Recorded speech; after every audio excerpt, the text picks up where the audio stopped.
There is no doubt that we meet many charismatic characters in the Grand Theft Auto franchise. Some of them were not affecting the plot in the slightest way, while others could be said to shape it. In today's video, we will come across the latter type of character because we will deal with all the well-known late boss of the Forelli crime family. We will delve into, mainly to present facts and curiosities, and we will conduct a short analysis of Sonny, who played quite a big role in Tommy Vercetti's life.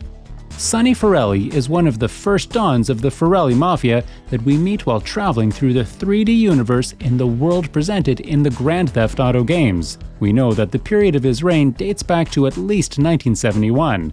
That is, from the famous incident in Harwood until the end of the summer of 1986, when Sonny died in sunny Vice City at the hands of Tommy Vercetti. Additionally, Sonny has a cousin named Giorgio Forelli, who we know of thanks to the storyline. One of the VCPD police divisions, the Vice City Bureau of Investigation, believes that Sonny Forelli has a strong influence on racketeering, gambling, making conflicts with unions, corruption, and prostitution in Liberty City. Moreover, it turns out that Sonny came to power when he was young, but we don't know exactly how old Sonny was back then or when he was born. In 1971, Sonny sends one of the mafia members, Tommy Vercetti, to Harwood, where he is to kill a certain person, possibly very important in the hierarchy of other mafia. The contract turned out to be a trap of 11 people Sonny hired to kill Tommy. However, this setup was a failure. The attackers were killed, and soon the LCPD forces arrived at the crime scene, where they arrested Tommy, who was sentenced to 15 years in prison in the end. It is unknown why Forelli chose to betray Tommy Vercetti. Presumably, he was afraid of his growing reputation within the mafia, or of turning against it. Similar conclusions can be drawn from Salvatore Leone's decision to get rid of Claude in GTA 3, by the way. It's also worth mentioning that Sonny Forelli in no way tried to use his connections to get Tommy out of prison, which clearly shows that he really wanted Tommy Vercetti to suffer.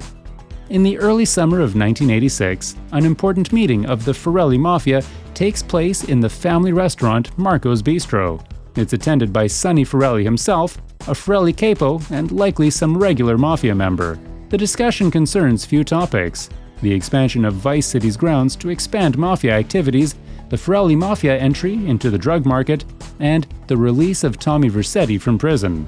Sonny Forelli admits he didn't think the LCPD would release him after serving his sentence, but the capo regime reminds him that Tommy Vercetti did not betray anyone from the mafia during his stay, which helped the public to forget about the last incident.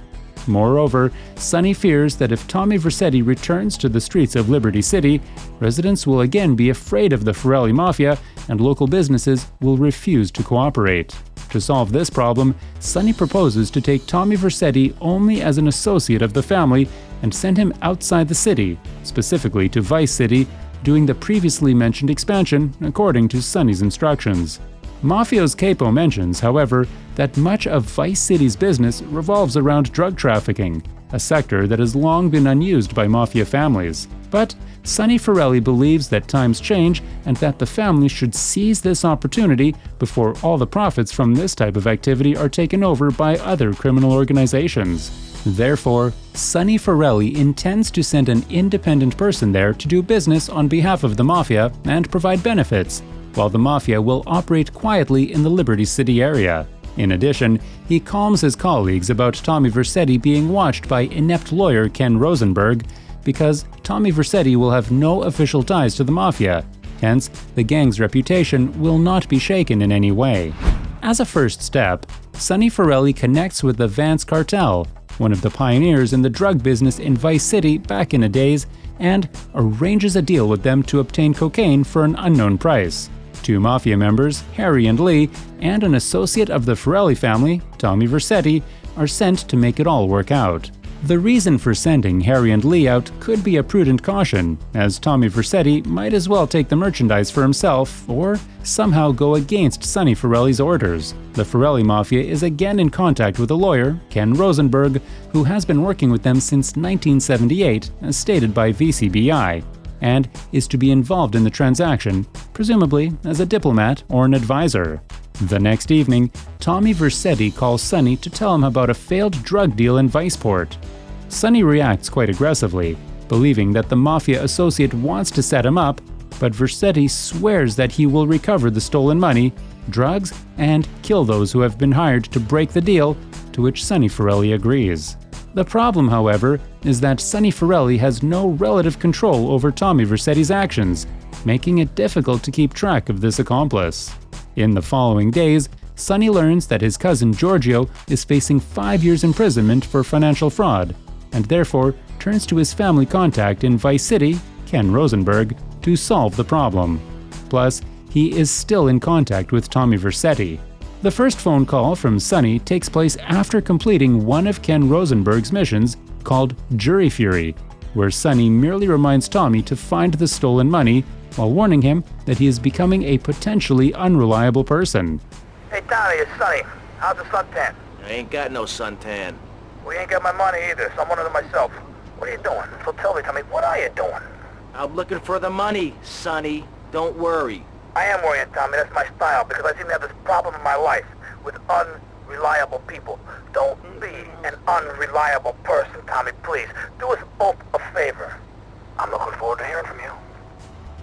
It's hard to undermine his words because not only did Tommy Vercetti mess up doing the drug deal in Docks, but he is also seriously late in paying off the lost funds.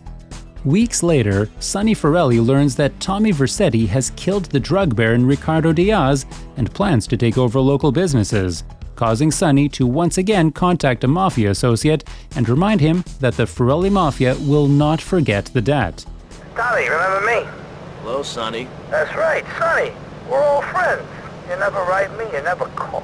Don't you want to be friends no more? I've been busy trying to sort things out. You didn't give me a lot of support down here, Sonny. Oh, my fault, is it? Well, I've heard you've been busy, all right.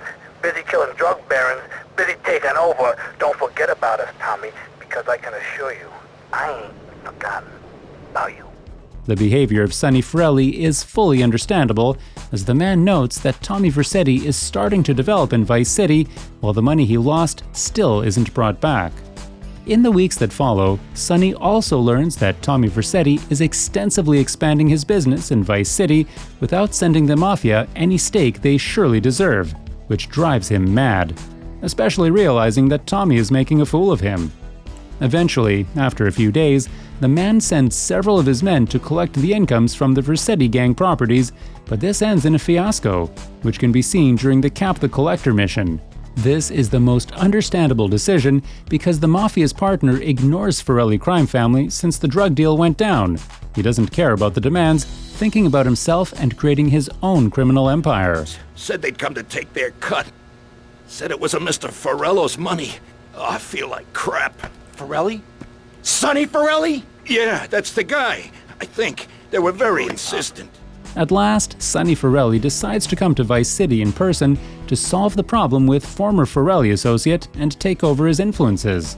Interestingly, before leaving, the man is contacted by Lance Vance, who informs him that Tommy Vercetti is planning to bribe him with $3 million of fake money.